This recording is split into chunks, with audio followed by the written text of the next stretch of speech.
Praise the lord. దేవునికి మహిమ కలుగును గాక.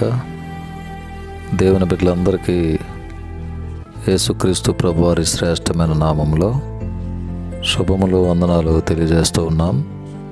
యేసయ్య మనందరినీ ప్రేమించి జనవరి మాసంలో 22వ తారీఖులో మనల్ని ప్రవేశపరిచారు. ఈరోజు బుధవారము. యేసయ్య మనకిచ్చిన ఈ ఉదయకాల సమయాన్ని బట్టి మనమందరము యేసయ్యకు కృతజ్ఞతాస్తుతులు చెల్లింపబద్ధులమై ఉన్నాం. దేవుని బిడ్డలారా, యేసయ్య మనకి ఈరోజు జీవం గల దేవుని వాక్కు అనే కార్యక్రమంలో ఇస్తున్న వాగ్దానం యెషయా గ్రంథము 51వ అధ్యాయము 16వ వచనం. నీ నోట నా మాటలు ఉంచి నా చేతి నీడలో నిన్ను కప్పియున్నాను. నీ నోట నా మాటలు ఉంచి నా చేతి నీడలో నిన్ను కప్పియున్నాను. ఈరోజు యేసయ్య మనకిస్తున్న వాగ్దానం ఇది.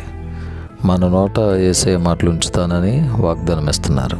యేసయ్య చేతి నీడలో మనల్ని కప్పి ఉన్నానని వాగ్దానం ఇస్తున్నారు. ఏంటి యేసయ్య మాటలు అని మనం గమనించినట్లయితే ఆయన మాటలు చాలా గొప్పవి, ధైర్యపరిచేవి, బలపరిచేవి, ఆదరించేవి, మనలో విశ్వాసమును నింపేవి, ప్రోత్సహించేవి, నిత్యము మనలను ఆశీర్వదించేవి దేవుని మాటలు.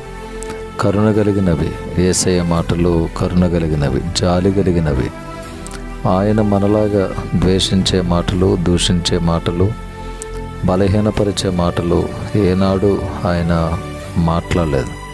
ఆయన మనందరినీ కూడా ధైర్యపరిచి, ఒకవేళ దేవునికి విరోధమైన వ్యతిరేకమైన పాపం మనం చేసినప్పటికీ ఆ పాపాన్ని మనం ఒప్పుకున్నప్పుడు ఆయన మనల్ని క్షమించగలిగే మాటలు, కుమారుని పాపములు క్షమింపబడి ఉన్నవి అని వ్యభిచారముతో పట్టబడిన స్త్రీని సమాజం రాళ్ళతో కొట్టి చంపడానికి ప్రయత్నించినప్పుడు ఆమె పాపములన్నిటినీ క్షమించి ధైర్యపరిచారు.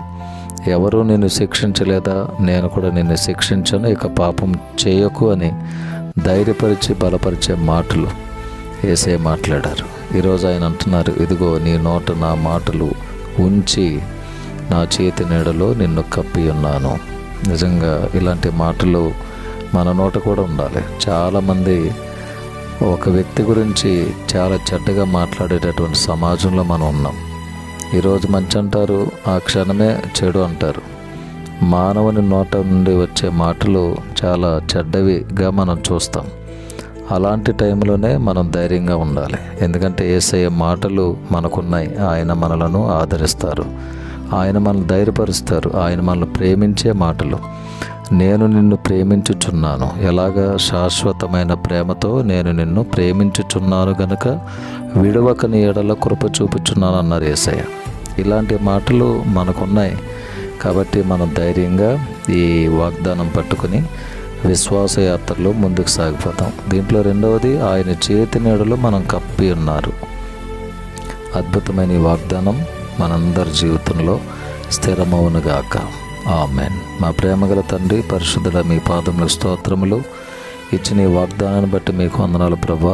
ఈ దినము చేయుచున్న ప్రతి పనిలో నీ బిడ్డలైన మా అందరికీ తోడుగా ఉండండి. పనులు, ప్రయాణములు, ఆరోగ్య విషయాల్లో తోడుగా ఉండండి. చదువుకునే బిడ్డలకు తోడుగా ఉండండి. కాలేజీలకు వెళ్ళే వారికి చేతి పనులు, పొలం పనులు, ఇంటి పనులు, వంట పనులు అందరికీ కూడా తోడుగా ఉండి సహాయం చేయండి. అలాగే వాహనాలు నడుపుచున్న బిడ్డలు మీరు దీవించండి. బలహీనులు మీరు బలపరచండి. అనారోగ్యంతో ఉన్న వారికి ఆరోగ్యాన్ని ఇవ్వండి. ఆర్థిక ఇబ్బందులతో ఉన్నవారికి ఆర్థిక సహాయం దయచేయండి. అప్పుల సమస్యలో ఉన్న వారికి విడుదల దయచేయండి.